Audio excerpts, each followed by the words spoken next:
जय हिंद प्यारे साथियों। स्वागत करता हूं मैं आप सभी का आज की इस नए वीडियो में। दोस्तों, आज का जो हमारा टॉपिक है वो टॉपिक है सूर्योदय या सूर्यास्त के समय सूर्य लाल क्यों दिखता है। काफी बच्चों को ये आंसर पता है कि ये चीज जो होता है प्रकरण के कारण होता है। किसके कारण? प्रकरण के कारण होता है सूर्योदय या सूर्यास्त के समय सूर्य का लाल दिखना। ठीक है, लेकिन आखिरकार प्रकरण क्या होता है बच्चा समझ नहीं पाता है। ठीक है, लेकिन मैं बता रहा हूँ, इसको आप समझिएगा, थोड़ा सा समझने की कोशिश करिएगा। आपको मैं ये कह सकता हूँ कि आप जब शुरू से लेकर लास्ट तक बने रहेंगे तो आपको ये टॉपिक एकदम इजी हो जाएगा, एकदम सरल हो जाएगा। तो चलिए देखते हैं कि आखिरकार प्रकरण क्या होता है और प्रकरण के कारण सूर्योदय या सूर्यास्त के समय सूर्य लाल क्यों दिखता है। तो चलिए देखते हैं। देखिए, हमारा जो सूर्य है, जो हमारा सूर्य है, सूर्य में एक सूर्य का जो किरण होते हैं उसमें श्वेत किरण कहते हैं। कौन सा किरण? श्वेत किरण। उस श्वेत किरण में कितने रंग होते हैं पता है? 7 रंग होते हैं। कितने रंग? 7 रंग। अगर देखा जाए 7 पट्टियों के माध्यम से, तो 7 पट्टियों के माध्यम से जो सूर्य है सबसे ऊपर लाल होता है और सबसे नीचे कौन होता है? बैगनी होता है। ठीक है, तो इसमें से मैं आपको बता दूं, सबसे ताकतवर जो किरण होता है वो कौन होता है? वो लाल होता है। और सबसे कम ताकतवर जो होता है, जिसका मैं कह सकता हूं कि विवलेंथ या तरंग दैर्घ्य बोल सकता हूं। ठीक है, सबसे ज्यादा तरंग दैर्घ्य लाल रंग का होता है और सबसे कम होता है बैगनी रंग का। बैगनी रंग का होता है, कितना होता है मैं बता दूं, 3900 एंगस्ट्रॉम से लेकर के 7800 एंगस्ट्रॉम तक। कितना? 3900 एंगस्ट्रॉम से लेकर करके 7800 एंगस्ट्रॉम तक क्या होता है? विवलेंथ होता है श्वेत किरणों का। ठीक है, और मैं आपको बताता हूँ, देखिए जो हमारा पृथ्वी है, पृथ्वी का जो पूरा वायुमंडल है, वायुमंडल में छोटे छोटे छोटे छोटे कण होते हैं। ठीक है, आपको मैं एक सीधा सीधा टॉपिक बता दूं, सबसे ताकतवर किरण कौन सा है? सबसे ज्यादा तरंगदैर्घ्य वाला किरण कौन सा है?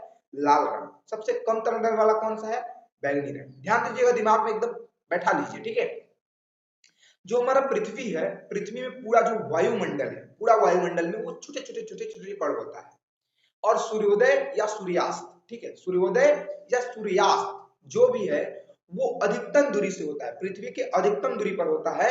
और लेकिन जो सूर्य दोपहर का समय होता है, वो दोपहर के समय में सूर्य काफी नजदीक होता है, न्यूनतम दूरी होता है। ठीक है, और ऐसे भी बोल सकते हैं जो छोटे छोटे कण होते हैं इस तरह से ज्यादा पाए जाते हैं और इस तरीके से कम पाए जाते हैं। देखिए, फिर से बता रहा हूं कि सूर्योदय जो दोपहर का समय होता है वो न्यूनतम दूरी पर होता है पृथ्वी के। जैसे मान लीजिए पृथ्वी है, मैं दिखा रहा हूं, ये पृथ्वी है, पृथ्वी पर एक इंसान खड़ा है। ठीक है, लेकिन जब दोपहर है तो उसे सूर्य लाल नहीं दिख रहा है। ठीक है, लेकिन सूर्यास्त या सूर्योदय के समय उसको लाल दिख रहा है, यानी कि अधिकतम दूरी पर सूर्य होता है। ठीक है, यानी कि ये जो छोटे छोटे कण होते हैं, ये छोटे छोटे जो कण होते हैं, ये सारे किरण जितने भी कमजोर वाले किरण हैं वो कणों से लड़ करके समाप्त हो जाते हैं और सिर्फ लाल वाला किरण ही हमारी आंखों तक पहुंच पाता है। कौन वाला? लाल वाला ही किरण सिर्फ हमारी आंखों तक पहुंच पाता है।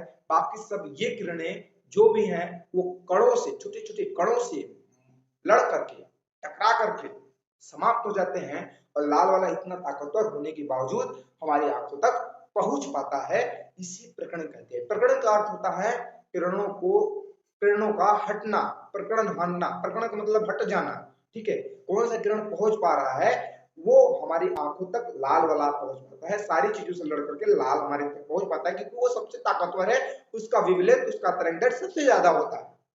ठीक है, आशा करता हूं आपको टॉपिक समझ में आएगा। इससे आपका ये भी क्लियर हो सकता है कि खतरे का निशान घंटी जो होता है वो लाल कलर का क्यों होता है, क्योंकि लाल कलर का जो विवलेंथ होता है, तरंगदैर्घ्य होता है, वो सबसे ज्यादा होता है और दूर तक से भी दिखाई दे सकता है, आसानी से दिखाई दे सकता है।